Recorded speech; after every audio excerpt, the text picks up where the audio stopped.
As we struggle every day with the computers, we begin to feel the immediate need for a little Zen philosophy or something of that nature to keep us in one piece.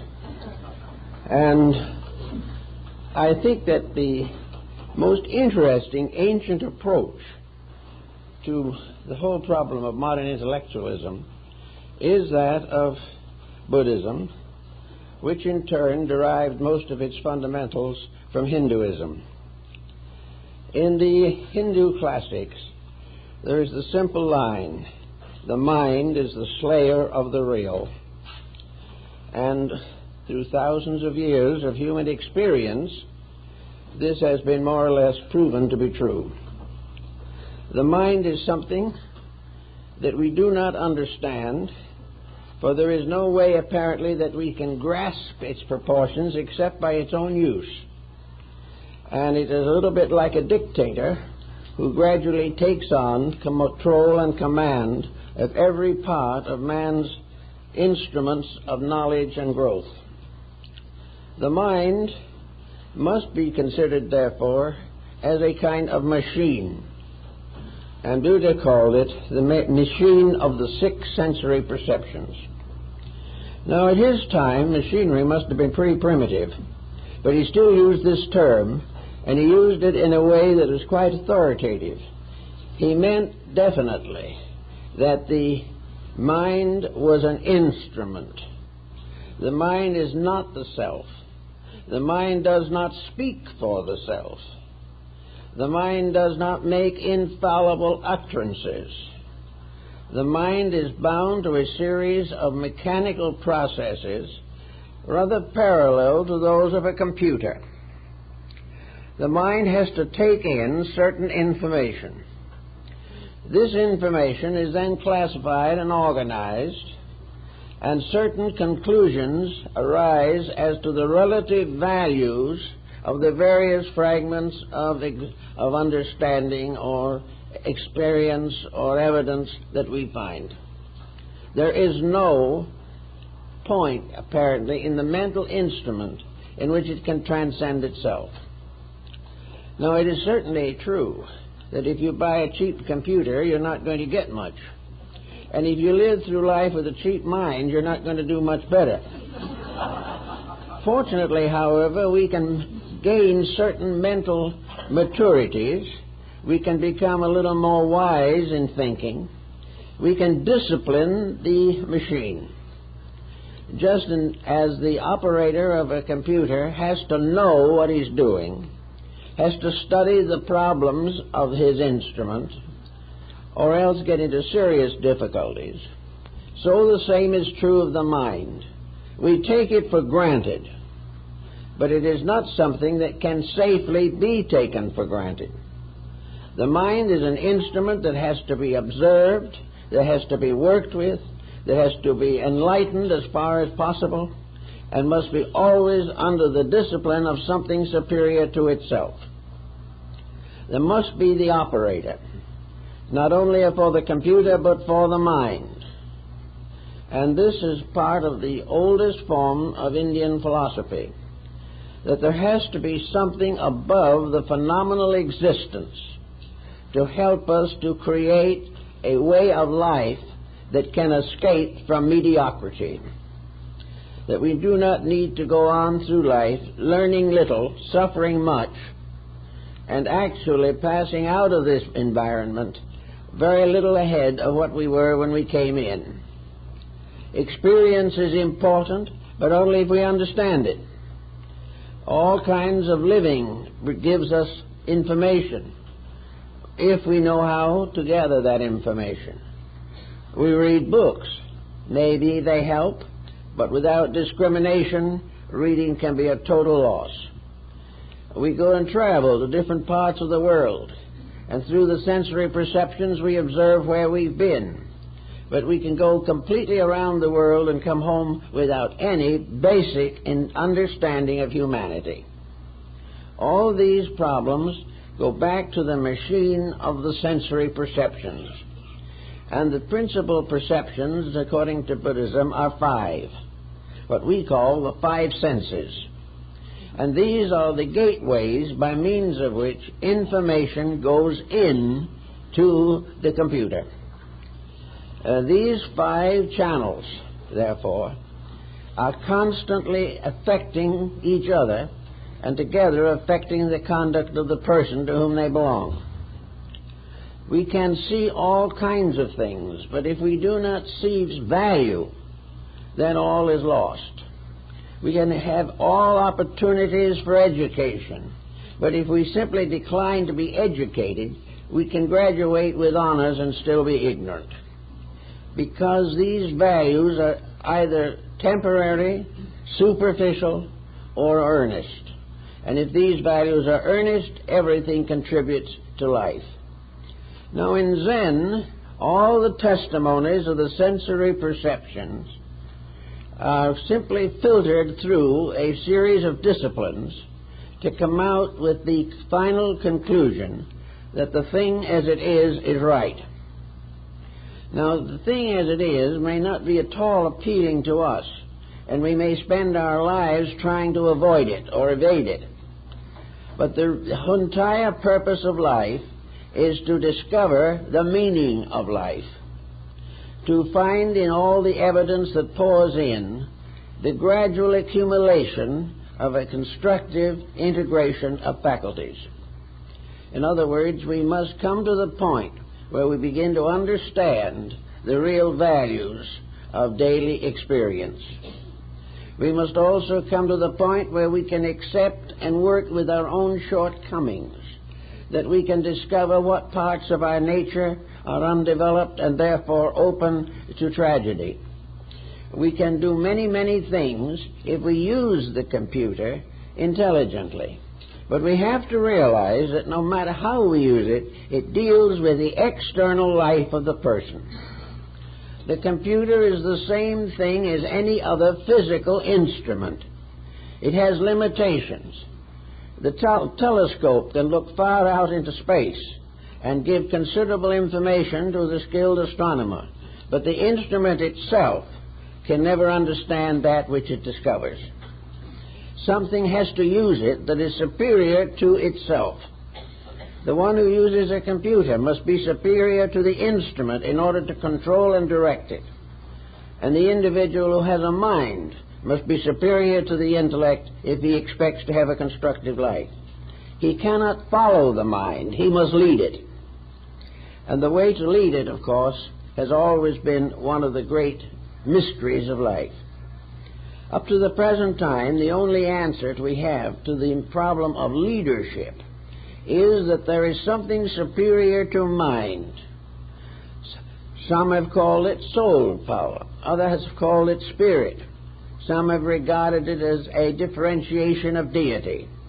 But there has to be something above the mind, or it will become a dictator.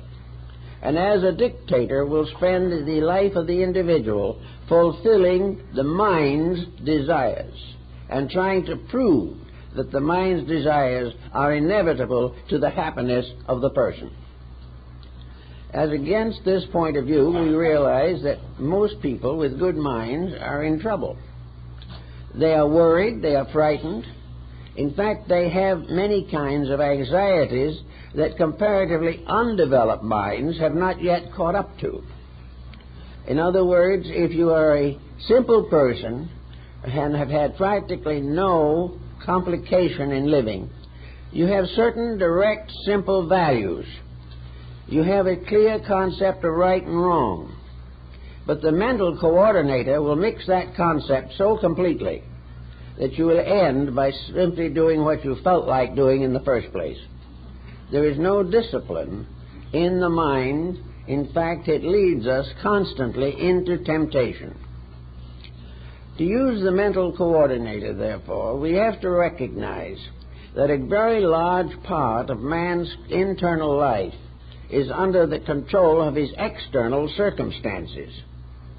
While he lives in this world, in this material and physical plane of existence, material things become increasingly important to him.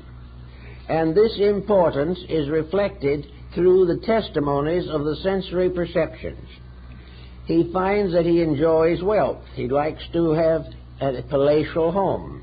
He wishes to outreach his neighbors in elegance and perhaps in temperance. These things are all mental attitudes, but they come back into the mind and reassert themselves, gradually tearing down the entire moral structure until nothing is important except wealth. And that is the condition that many people are in today, and the large part of the world is suffering from. The mental coordinator of humanity in general, the level of the might be termed average individual, is largely dominated by physical considerations. That which is beyond the physical is beyond interest or beyond activity in our daily living. So on the basis of the physical, we take in all kinds of evidence. We take in all kinds of experiences. We find who our friends and our rivals are. We see what makes us sick and what helps to keep us well. All kinds of testimonies come in through these 5 sensory perceptions. Actually, if we used a little bit of thoughtfulness, we could gain experience from all of these things that happen to us. But largely, the mental coordinator interprets these things according to its own structure and pressure. Therefore, instead of a certain incident impelling us to recognize a personal defect, the mind will assist us to blame this incident on somebody else. The mind is forever protecting its own attitudes and interests because it has nothing else that it can do. Consequently, we cannot depend upon it transcending its own level. We have to work with it on the level in which it exists.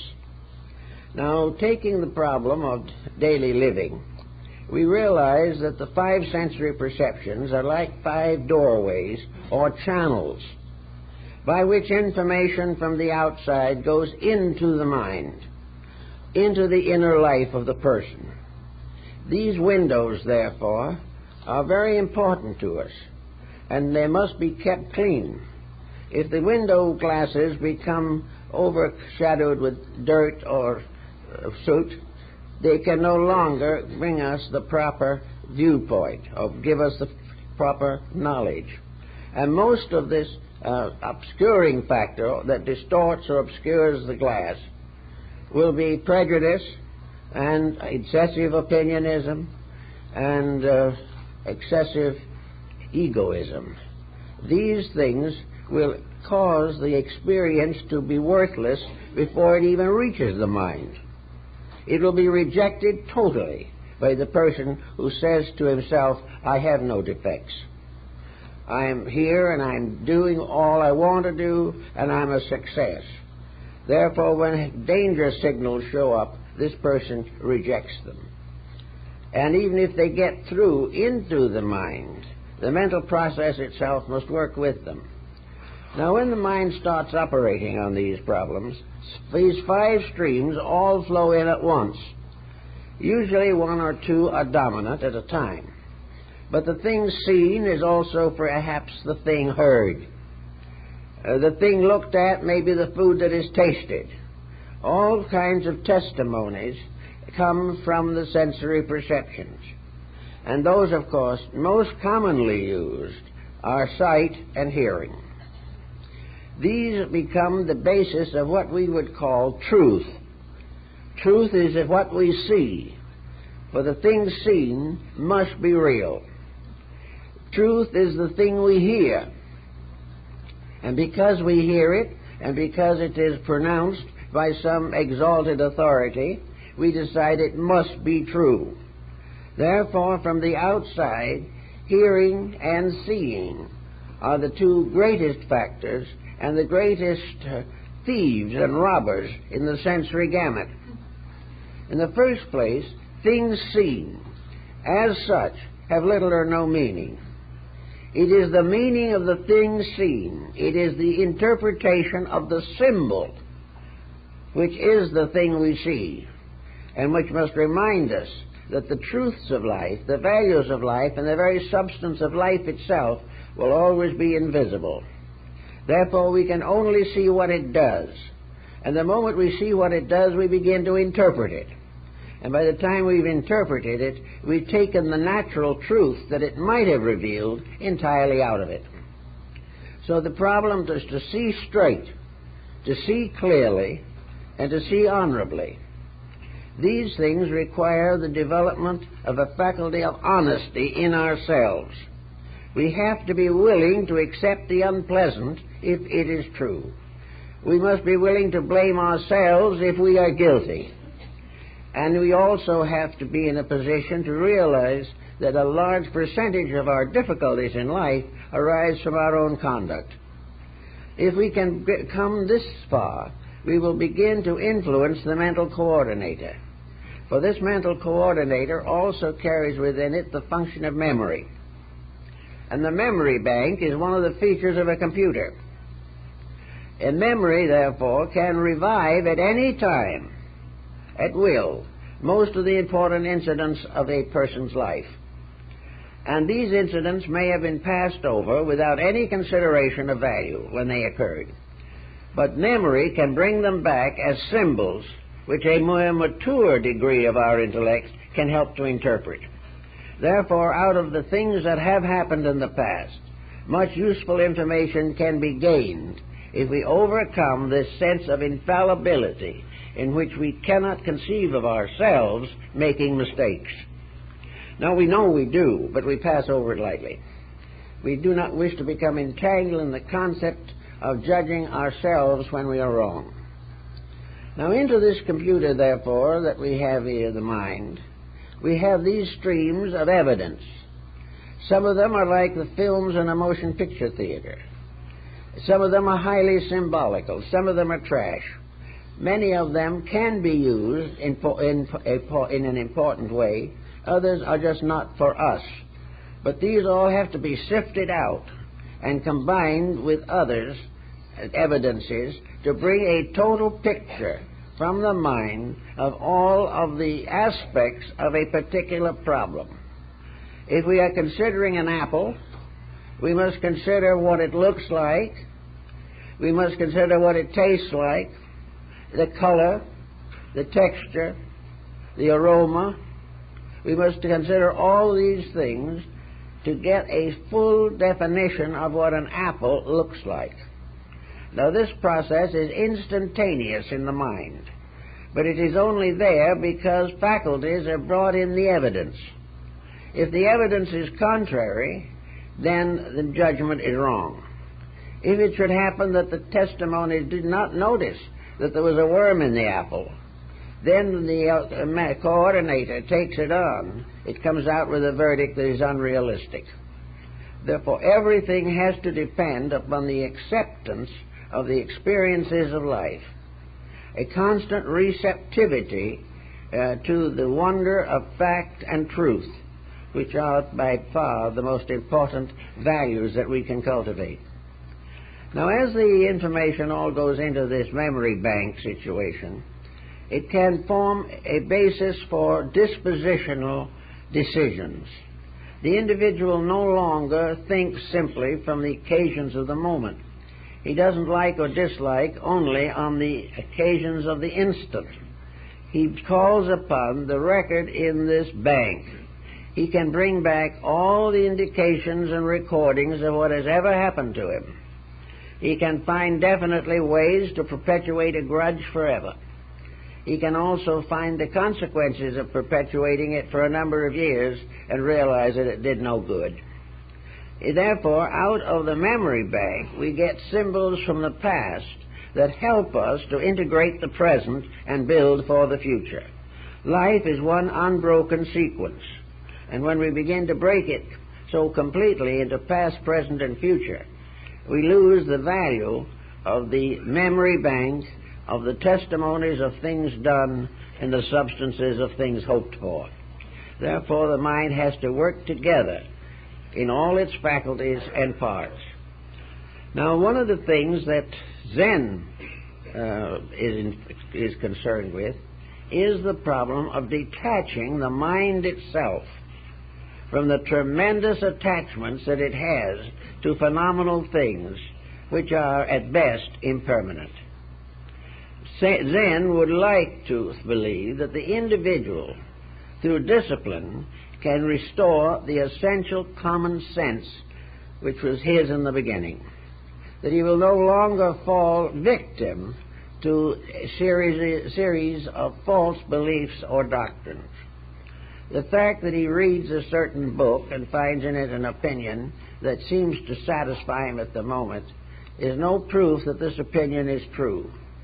The Zen attitude is, in a sense, almost brutal in the fact that it has no place in it whatever for human self-deceit. The individual either faces reality or admits that he can't face them. So out of this facing of reality comes a simplification of life. The number of the Greek philosophers, including Diogenes and Socrates, were also exponents of the simple life. That the way to escape from problems is to have no ulterior motive in yourself when you contemplate the conduct of others.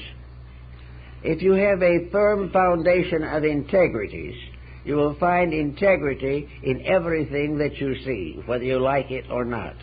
The integrity may be a warning, it may be a reward, it may be a penalty, but it will be honorable, honest, and inevitable. As soon as we begin to see some of these things, we stop fighting with ourselves, we stop blaming life for our misfortunes, we stop hating other people, and we begin to relax away from the most powerful of all physical factors, possession.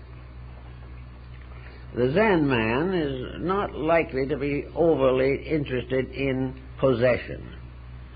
Nearly all of the sages of the East and most of the monks of the West have been sworn to poverty. They do not want things because they know that things are among the most powerful forces to destroy character. That whatever the individual has, he must learn to use or he will abuse. Now, to transform an abuse to a use is a matter of understanding. It's a matter of calling upon the resources not only of the mind but of the heart to find out what was wrong and how it can be corrected. Actually, also, in worldly things, the Mahayana school of Buddhism did not advocate a monastic life for everybody. The only individual who should take on a monastic life in Buddhist philosophy is the individual who doesn't need it. When he can get along perfectly well in this world, adjust himself nicely and easily to the problems of daily existence, has learned many good and useful lessons, and has brought his own conduct under the control of integrity, this individual is ready for a monastic life.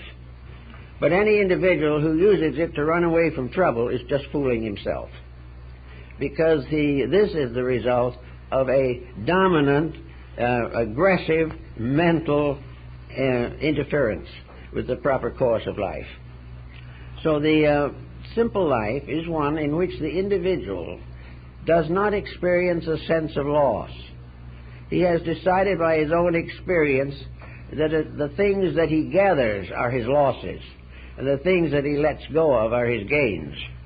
This is something that philosophy helps him with. It doesn't follow that this person has to become indigent or has to do without the common necessities of life. He may live within a reasonably comfortable, happy, prosperous pattern as long as possession does not dominate him. The moment possession comes first and integrity is compromised, the mental coordinator can bring in a whole pattern of difficulties that are going to follow. That is, if the person is looking or listening. If he is not, then the coordinator will probably bring in a series of excuses so that he can continue to make the same mistakes. It's a very tricky thing, this mind, and we have to work with it with a great deal of integrity. Perhaps it is the first thing we have to convert to religion. Now, most people believe that the body should be converted by baptism, but something has to convert the mind. The mind has to be brought back to a high moral code. It must be disciplined into repentance for its own foolishness. It must be under the guidance of someone or something stronger than itself, that is honorable in every sense of the word, and also skilled in the use of the instrument. Thus we have the computer. The computer can do anything within a mechanical pattern, but it is useless, worthless, and vain if there isn't a human being operating it. Now we have to find in the confusion of life where the human being in ourselves is located, and what power it has to determine our conduct. If we do not make this decision and this discovery, we will simply be in trouble for the rest of our lives. So behind the mind and beyond it, there must be the operator. There must be that power which is essentially the true value of life. Well, various mystics and philosophers and esotericists and metaphysicians of countless branches have taken this problem into serious consideration. And in the stream of Western mysticism particularly, the final version has been that the heart is the leader over the mind. The good heart can control the mind because it puts pressure upon value. Love is stronger than hate. Hate is a mental factor. Love is a spiritual one. The moment our hates increase, it's because the machine is grinding out all kinds of testimonies of what we have suffered, what other people have done to us, especially some one or two persons whom we will never be able to forget. The reason we will not be able to forget is because the mind continues to play the tune every day. The only answer to this, then, is to get an operator that can cancel out the influence of the mind, or reduce it as far as possible. And this operator, which is in man the center of his own life, is the heart. The heart, therefore, is not an organ that receives all kinds of messages.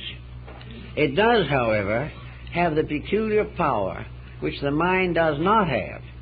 The mind has to gather from the outside. The heart has to release from the inside. That which comes from the heart seems to come from the source of life. That which comes through the mind seems to come from the source of trouble. And the 2 points of view are only reconcilable by a dedication or an interpretation of mystical experience. Actually, therefore, we may say that if the heart leads, the mind can be converted. The mind can gradually come to censoring its own attitudes. It can say that for 20 years this data has been fed in, that we don't like somebody. Now, by a moment of spiritual realization, we have forgiven them. Now, at that moment, love, or the soul, has taken precedence over the mind. And when this occurs, the mind has to accept, because the mind is lesser. The mind has to realize that if it wasn't for the heart, there wouldn't be any mind, any more than there would be any physical brain, unless the heart was constantly pumping life. So the leadership of the heart over the mind is something that we still have to learn in this world. For the heart is that which gives us the moral instruction and the ethical integrities necessary to use the mind constructively. Of course, most of the mystics have also discovered gradually that the need for the power of the intellect decreases to the measure that man's inner life unfolds and enlightens. The mind is not necessarily going to be a tempter forever. The mind can be of itself circumscribed. It can be included within something bigger than itself. The moment the heart leads the mind, then the mind begins to see good in the testimonies of the sensory perceptions. And instead of the sensory perception coming in and saying, I'm going to have alcoholic refreshments today, the heart says, no, not today, and the mind accepts it. It is necessary for the heart, however, to lead. And the problem, of course, is what way should the heart lead? Well, the heart has to lead a much more difficult pattern than the mind. The mind depends entirely upon physical things. It depends upon the observatories, the laboratories, all the research work that is being done in every field. It requires a long and specialized education in an art or a science by which a proficiency is attained. But there is no art or science that we gain, no tremendous discovery that we make that transcends the inevitable dissolution of ourselves. In other words, whatever we have to leave behind. Whatever information we have accumulated is going to be subject to renovation and reformation. Already the Einstein theory is assailed on every hand. What we consider to be the great discovery of the moment is left behind and forgotten when new facts are discovered.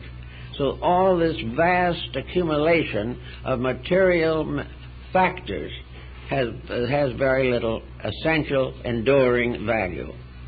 And in the process of getting there, the individual has allowed the better part of himself to become corrupted and corroded. In the search for fame, in the search for wealth, in the desperate desire for public office, the individual betrays the heart and depends upon the schemes of the mind to fulfill his purposes. All these purposes are short-lived, and in a very short time, the mental coordinator and its activities cease to be of value or significance. On the other hand, the heart seems to have a different kind of life. The heart, because it is directly connected with the source of physical life, has within itself a certain germ of immortality. It has the seed of spiritual integrities as part of its own existence. It is the most tenacious thing in the world of forms. It is a tremendously vital something, living upon a force and a power which no scientist has ever been able to discover. Because all of life is invisible, and that which is invisible cannot be discussed adequately in visible terms, and certainly the invisible cannot be well recorded upon a computer, because these things depend upon visual factors. They depend upon a series of mechanical processes, and behind all mechanical processes in life is a process that is transmechanical, above it, far, far beyond it. So the heart, becoming, as we might say, the source of reality, begins to search for what we are all searching for in this world, and that is happiness. We would all like to be happy. But of course, as the Oriental mystic would say, in order to be happy, you must be right. There's no amount of wrong that can actually lead to an enduring happiness. Fulfillment of some selfish project brings a moment of thrill or excitement, but in a short time the circumstances close in and the individual finds himself in trouble. So the problem always is to find out how we can do things without violating the laws of existence, how we can transcend personal desire. Now, of course, most people find they can sacrifice their own personal happiness for some other cause. There are quite a few people that feel that way, and some do it.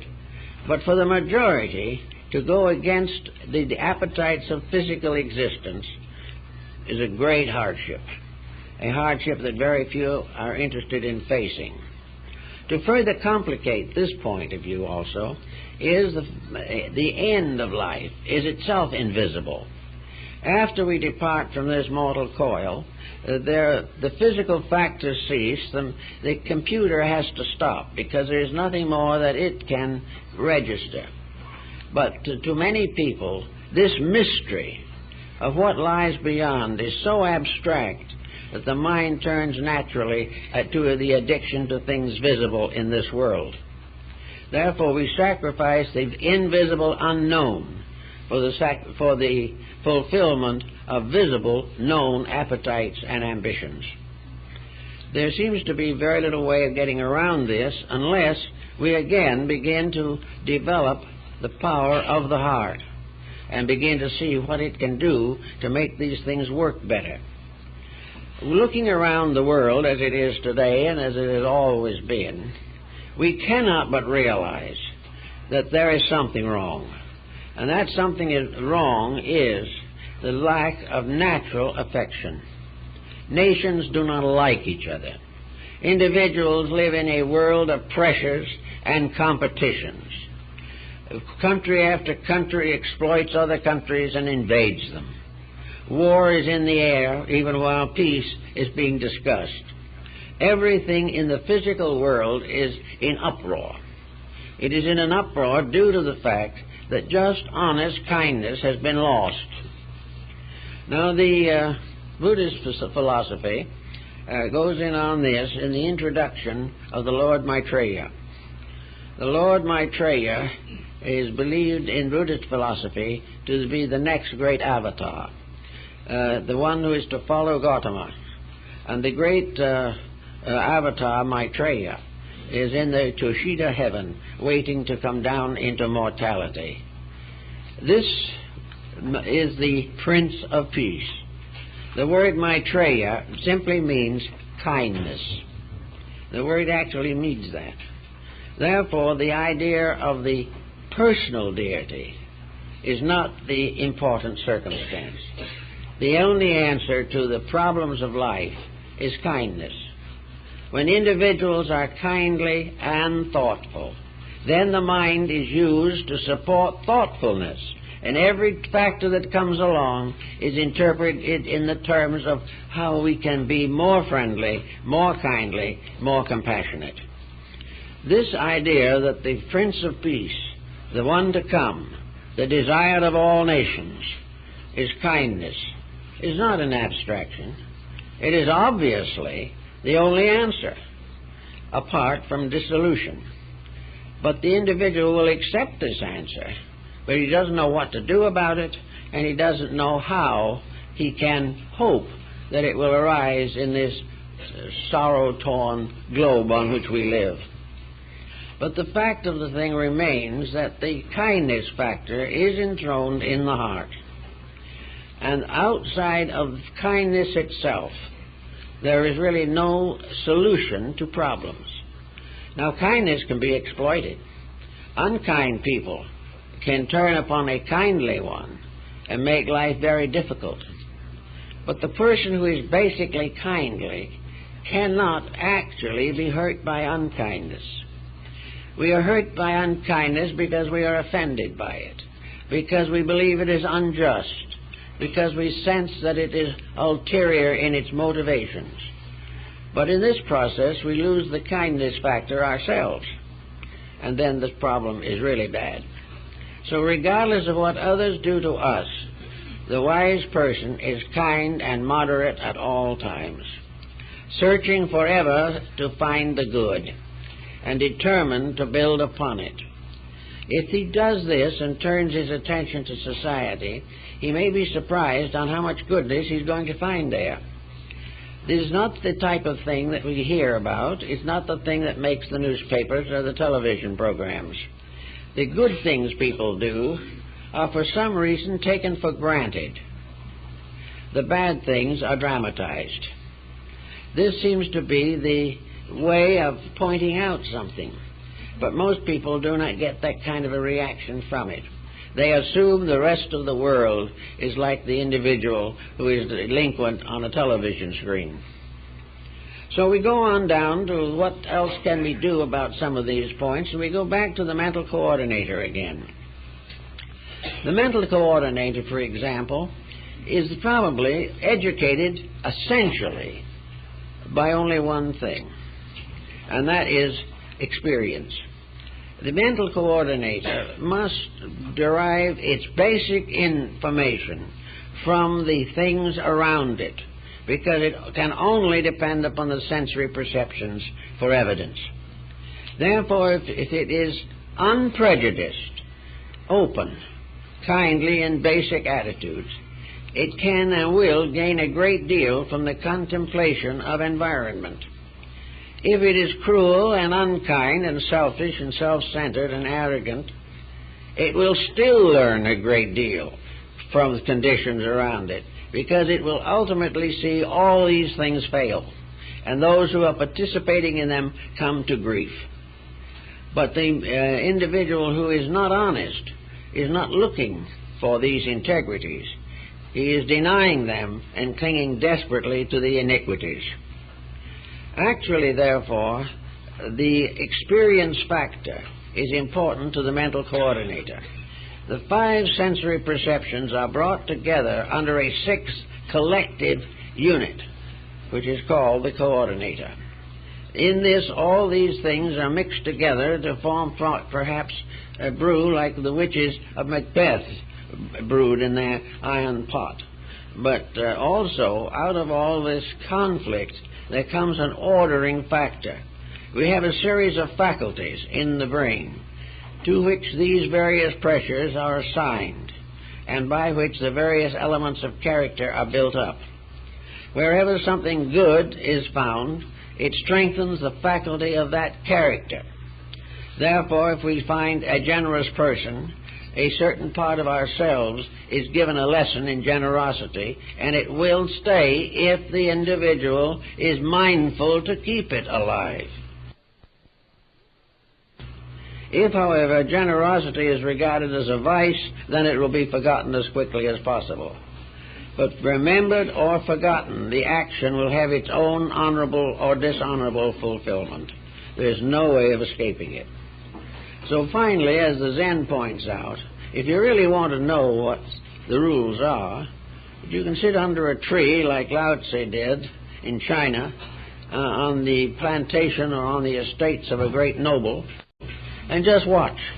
Watch the birds and the flowers and the sunshine. Watch the growing things. Watch the fruits and all the phases of nature. Watch the storms and what they do.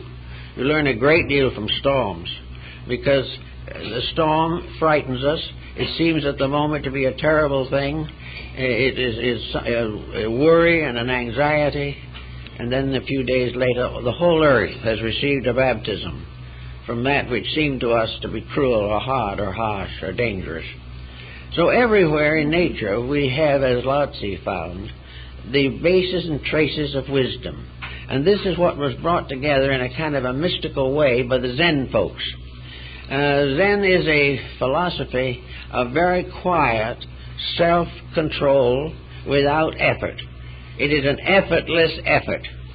It is something that is accomplished by the firmness of relaxation, by refusing to allow the mind to be agitated, to find that we can discipline the mind so that it can do what we want it to do and can be observant of the things we want it to observe, and not constantly leading us from one misery to another.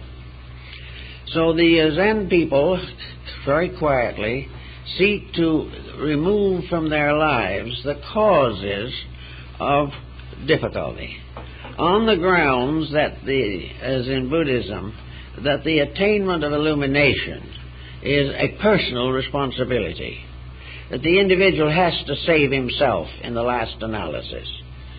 It sounds a little difficult, but it is also obviously honest, that we should get over through our own efforts the things we got into by our own mistakes.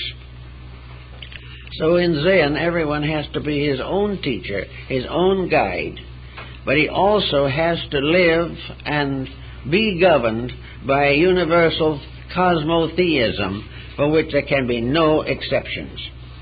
Therefore, the duty of the mind is to study the symbols of the infinite as they are indicated in the finite, and by doing this, to gradually come to know the will of that which is invisible but inevitable.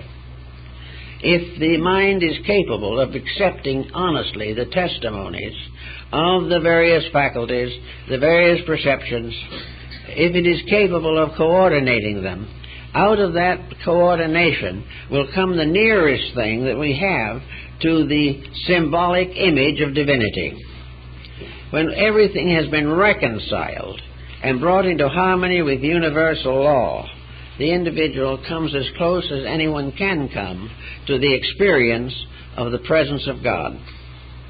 Therefore, this presence of God becomes, in the Buddhist philosophy, the presence of a program, a plan, not a person.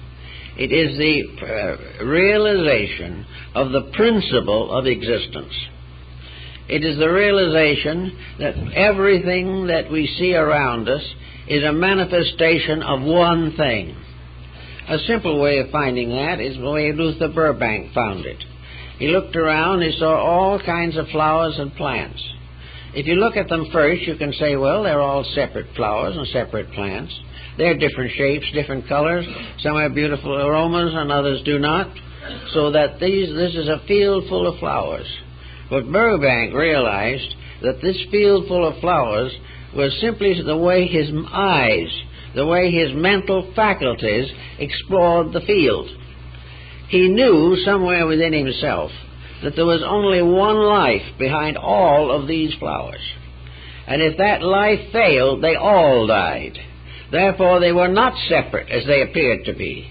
They were merely expressions of one life energy, moving inevitably in space and over the surface of the earth. He realized that the seed and the flower and the plant, all phases of one process of eternal unfoldment in nature. He realized that the great oak tree was hidden in the acorn. He realized that all great things emerge from sources that are invisible, and everything that exists depends for existence upon one life. That no creature has a life of itself. It's only a differentiation of a universal life. Each thing is part of all other things. Each person is part of humanity. And humanity as a whole is part of life in space and as far as we can imagine. Therefore, this one life is the thing that we are trying to understand as much as we can. And we can never see it in its nakedness, because it is beyond any conception or projection that we can imagine. The only way we can find it is through this cosmotheistic approach, in which suddenly we see creation as the body of the creating power. We suddenly see the universe as the eternal. And this eternal, when we view it this way, we must recognize that it has every faculty, power, and attitude conceivable within itself. That there is no part of existence that is beyond this eternal principle, and that this principle is utterly mathematical, utterly realistic, absolutely natural, because it is the creator of nature and manifests through it. When we begin to study these factors a little more clearly, we may gain a little strength to object to the false teachings of our own intellects. We may find that it is easier to believe in good if we begin to recognize that the principle of good is the life principle of everything that exists, and that actually the good is not only a condition, it is an inevitable. And that which exists must ultimately become good, because nothing in nature is lost. So in this type of thing, the Zen man begins to reduce his wants, cultivate a universal quietude, meditate upon the realities of life, and gradually gain the realization of the tremendous power that is within himself. The power which he has never really used, because he has permitted it to become the slave of his mind. That if he wants to be a millionaire, that's important, and for that all other conditions must be sacrificed. If he hates someone, that hatred must be justified and fulfilled by injuring the person who is hated. If the individual is antisocial, he must tear down society. If he is a fanatic in some religion, he must persecute members of other faiths. All these things are mental delusions. They are all the direct result of the individual losing control of his own life and allowing it to pass into the complete control of his mental coordinator. The coordinator can tell him that these armies have righteous causes, that the feud has lasted for ages. Another type is where trying to find out where the land began, who was the first on the land. Now, if you can find that out, it justifies kicking off anyone who's on it now. All these things are schemes and plots and plans which could be solved without bloodshed or without sorrow by simple kindness. But ambitions get in the way of kindness. Ambitions want for themselves. Kindness wants for the common good.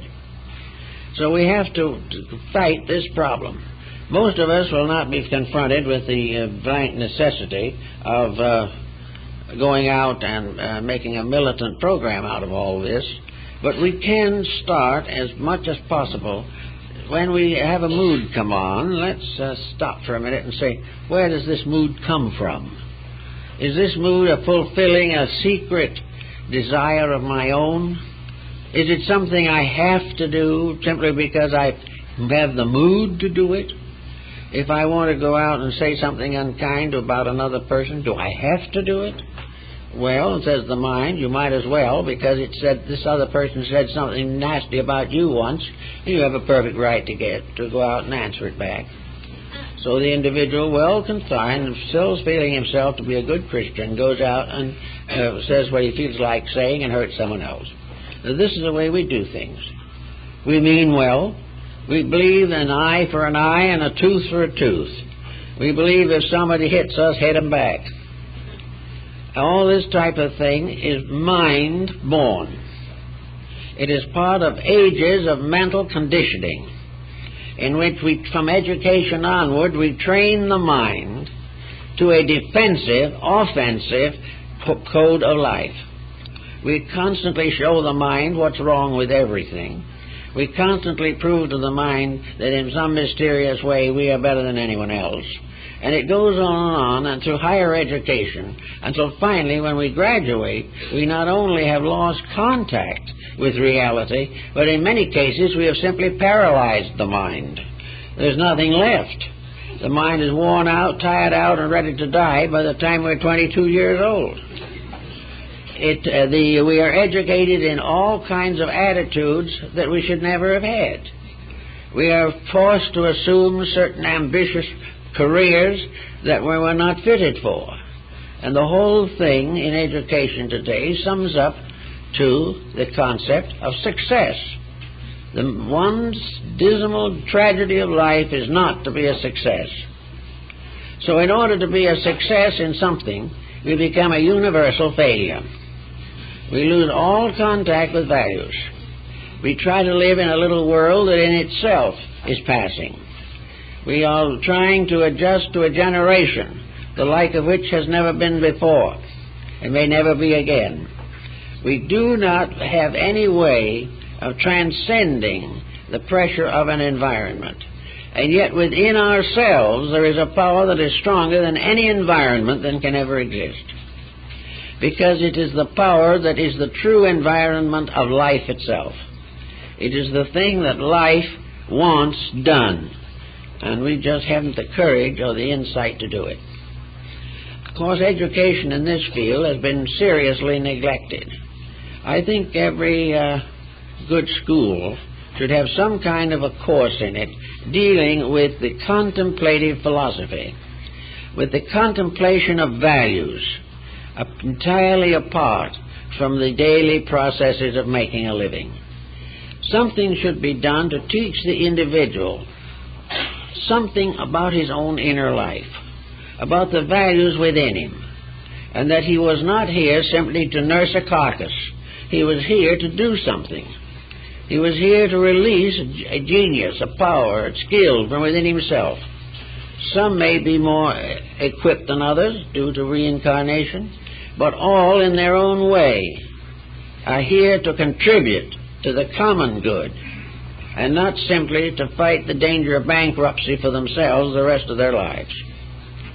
If we had some kind of a basic quietude, I think it would be a great help. In one of the Asiatic countries, Thailand, most young people go into the priesthood.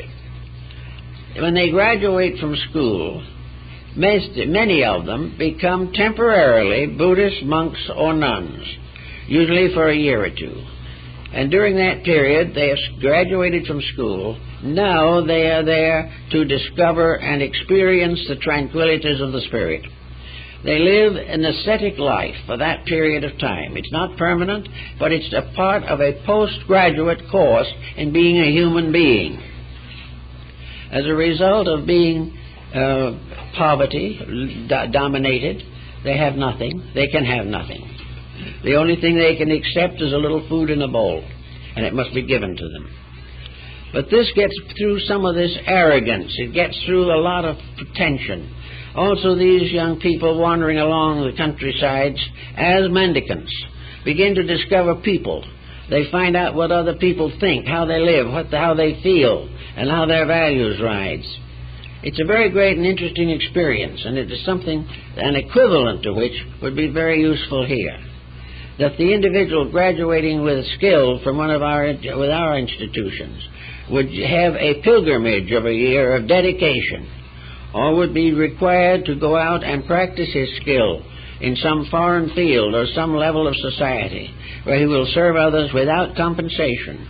I think after that he might have an entirely different viewpoint on life. Most of those who have gone out in various ways in Peace Corps work and so forth have been considerably influenced by what they have seen and have come to realize more of the real problems of humanity, problems that we carefully conceal from ourselves and from each other. So the Buddhist attitude of the Zen man has this quietude in it, not to become rich or great, but to become better. And if there is a native talent, as ML may be, that this talent should be used for the common good of mankind. Out of this, the workman is worthy of his hire. But the concept of vast accumulations under the name of success must be left behind. The real success is the individual whose usefulness is great and who is able to contribute strongly to the well-being of others. Years ago, there was a little story told, it's kind of cute. In Buddhist temples in Japan, including the Zen temples, there are very wide eaves and beautiful tiles and so forth. And these temple walls and ceilings on the outside, the roofs, become the proper places for birds to gather. And they come by thousands, and the old monks feed them and take good care of them, for the first veterinary hospitals in the world were managed by Buddhists. If a tourist comes in and sees these birds up there, looks down around and says, "My, those birds are messy. They're messing up the whole place." And the old Buddhist monks say, "They're not messy. They're not messy. They're very, very lovely and beautiful. We take care of them. And if there's any mess, we know more than they do, so we clean it up." And this is more or less the attitude that you have among these people. And it's a good attitude. It's an attitude that shows that there is a level of society which is not self-centered. There is a part of human nature that will not be denied the experience of the presence of a divine power. In every society, atheistic or heathen so-called, there are those that have no philosophy of religion. There are some who set themselves aside automatically for some type of charity, for some good work, for something to help other people. And these are the ones who come the nearest to the good life, and also are the ones most likely to be remembered in history. History does not record nearly as much information about the materially successful as about those mentally, morally, spiritually, and ethically successful, those who have lived above the corruptions of their times. in our own little way, in our own daily living and so forth, we can begin to try, not desperately, but sincerely, to carry on a better disciplined attitude toward life. We can discipline our entertainment programs and simply not attend things that we know are not good. We can discipline our reading to books that are inspiring and helpful, and get out of the great international publication field of scandal and gossip. We can get away from all kinds of infirmities of relationship. We can restore broken friendships. We can make new friends.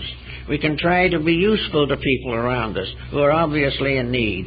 And little by little, we can find a life of harmlessness, a life which, in the long run, makes us no poorer than we would have been before, but richer in memories of beauty and memories of charity and love and friendship.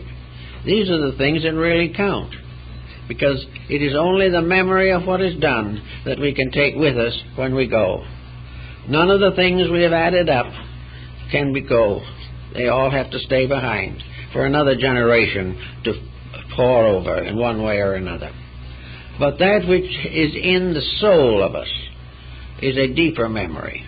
Behind the memory of the mind, there is a universal memory in all of us. And that universal memory is the continuity of the soul, which goes on from life to life, helping us to grow. For all embodiments are merely days and nights of one life. And we are going to school one day, and then another day, and then another day. But the soul power itself is the long, vast computerization of everything that we have done since we existed as individuals. And little by little, this information becomes available to us, not by the perpetuation of incidents, but by pressures within ourselves, feelings, convictions, hopes, beliefs, ideals arise from some deeper source than from within our mental structure. The mind is only aware of this life, but the soul and the heart are part of our entire pattern of universal existence. That which we feel within ourselves as a great impulse to kindness, charity, thoughtfulness, and virtue, these are the testimonies to long experienced lessons. They have been ours for a long time, and we will continue to build them. But always we must realize that the primary purpose is that the individual shall simplify his life, that he shall gradually reach the point where he cannot continue to live entirely from the outside. There is a point in which the life tips from externals to internals. The individual who has very little enlightenment is completely under the pressure of the things around him and the persons who can influence him. As he gets wiser and wiser, the process is changed. Little bit by bit, the leadership comes from the inside and not from the opinions of other people. The principles in the heart and mind take strength, and the fallacies of our present physical systems become apparent.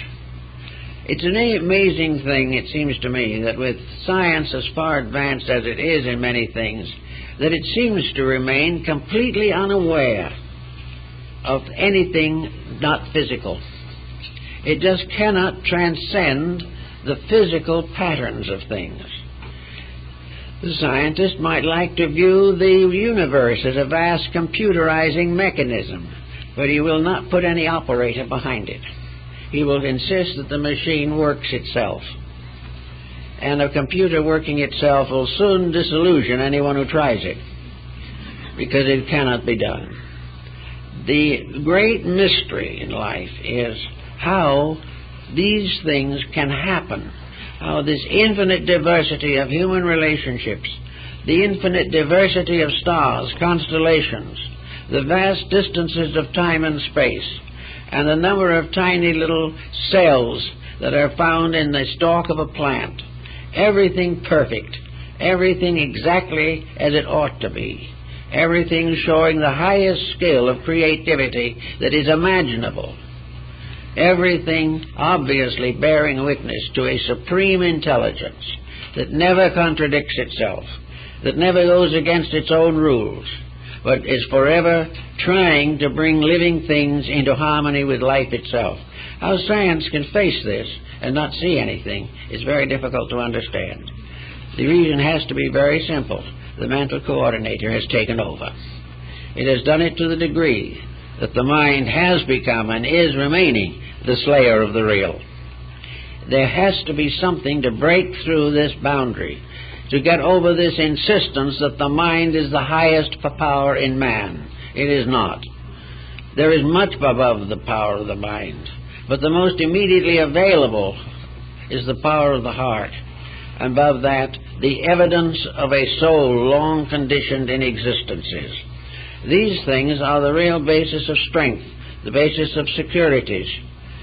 Some way in this turn for something better, we must be able to remember the story in the advertisements from Parnassus by the Italian satirist Trajano Boccolini. The gods, seeing that men were in a terrible condition, decided to elect a committee to go down and find out what was wrong and do something about it.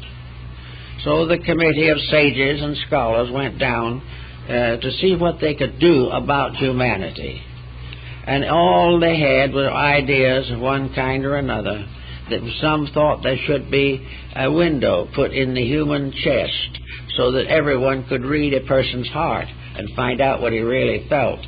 But this was rather inconvenient and somewhat curious anatomically, so this was rejected. And so on it went and on until everything was rejected.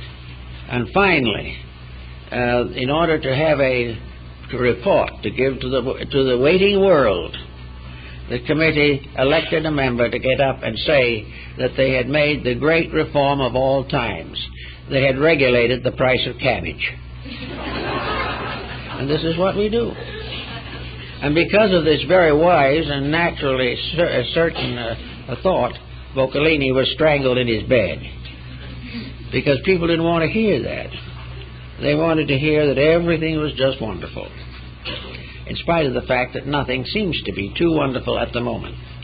But in effort to solve problems, we go through everything you can think of that will not disturb our materialistic focus. We do not want to move from a competitive to a cooperative basis in life. We want to have the possibility of being great successes, even though most of us have to remain less successful. On the hope that if one person can become wealthy, thousands refuse to accept a better way of life and thought. All this adds up to the very simple problem that the mind must be re-educated. It is a job that usually has to take place after the individual graduates from school, because there's nothing in the schooling that's going to help him much to do it. The only thing a schooling can do is to give a certain orderliness. It can make a person disciplined to learn certain things. From the discipline, perhaps, that he has gained in 12 or 15 years of education, the individual can begin to discipline himself, can begin to sense the need to clear up his own confusions. And if necessary, to make the thing as simple as possible, he can begin keeping records of his own conflicts and contradictions. He can write down his decision on a matter of a certain day and read it 6 months later and see whether his decision was really a good one. I know an individual who has been wrong in a number of details for over a period of years, but they have yet to admit that they ever made a mistake. And when the mistake hits them in the face, they have some evasion to turn it off so that it doesn't interfere with their personal estimation of infallibility. This is the way we all go. But out of this we have to come, finally, to the realization that the inner life must lead the outer life, and that our lives up to now have been largely on the basis of history and the basis of records of material activities. We are thinking of ourselves as the descendants of the Romans and the Greeks and all the ancient people. We read with considerable thoughtfulness the stories of their miseries, misfortunes, and tribulations. It may occasionally dawn on us that we are having the same difficulties, but that is where it ends. There is no real vitalization. But if a person can reach a period or condition in life in which he leads his own life instead of following his mind, a great deal can be accomplished that is valuable and useful. The individual probably will have certain problems to face if he does it. He will find that growing is not easy and that correcting mistakes is not easy. But he will also have a gradually unfolding sense of accomplishment. He will begin to have a real sense of his own significance and value in the unfolding of world affairs. So it is very useful and necessary for each person to try for this contemplative type of living. And the Zen man does it in a very, very simple way. He is very quiet. He sits down and tries to clear the mind of all the foolishness that has accumulated there. He tries to get out of his mind the pressures of politics. He has to try to correct the constant statements of those around him that everything is wrong. He has to keep on quietly contemplating the universal pattern and his own place in it, and gradually come to the realization that he is here to serve, that he is here to be of value to his fellow men. And while he may have a deeper insight into some of these things, the services he renders will be perfectly recognizable by those about him. The individual who goes out and helps people in trouble may do it from an invisible cause within themselves, but the visible effect will be seen and known by those he serves. Therefore, there is a certain evidence of the intent and of the achievement. And wherever we find a truly noble example of human effort, we see that it is a symbol of an intent within the soul itself. What comes from the soul is beautiful in terms of the soul. It may not be the ultimate beauty we all long for, but it is a beautiful act in itself, a masterpiece of mental and emotional achievement. And as we make these more and more frequently, we realize that the greatest of artists in all the world is not the painter or the sculptor, but the one who is able to internalize and manifest the great art of living itself. If we can only do these things, most of the problems that we solve will be a little better. But it's good to remember that the mind is not a leader. It is only a help in time of trouble. It is a kind of a Luciferian help also. It can get us into a lot of trouble. But if we are able to gradually convert the mind, if we can make the mind a convert of nobility, idealism, and integrity, then it can become a wonderful servant. It is a wonderful servant, but a horrible taskmaster. If we are run by the mind, we are run to destruction. But if we use the mind as an instrument, like the computer, because we have a personal consciousness regulating that machine, because it is a servant of a conscious power, then the mind is useful. But if we mistake this mind for that power and are willing to allow ourselves to be constantly deceived by our own thinking, then it is not so good. So I think that with our problems as they are, it would be a good plan for everyone who can to kind of think through this problem of trying to reform his own mind, to get his mind into a condition in which it can serve not only himself but his world, that it can make a lasting, enduring contribution to his family, to his friends, to those around him. A contribution of integrity, of unselfishness, of dedication, and of honest, straight thinking. The most difficult and valuable of all senses is common sense. And common sense is actually the machine of the six senses, coordinated. Common sense is what comes out when all that goes in is correct and is honorably recorded. Out of all the experiences of life, the final value lies in the fact that it strengthens the common sense which joins all human beings, the tremendous sensitiveness to the universal purpose and the plan to which we all belong. So if we work with these things a little bit, I think maybe we can become an operator of our own private computer and see that it doesn't bill wrong, go out of order every few minutes, and come up with some incredible conclusions because we don't use it properly. If we don't use the mind properly, it can get us into a lot of trouble. Use it well, and it can be an ever-present help.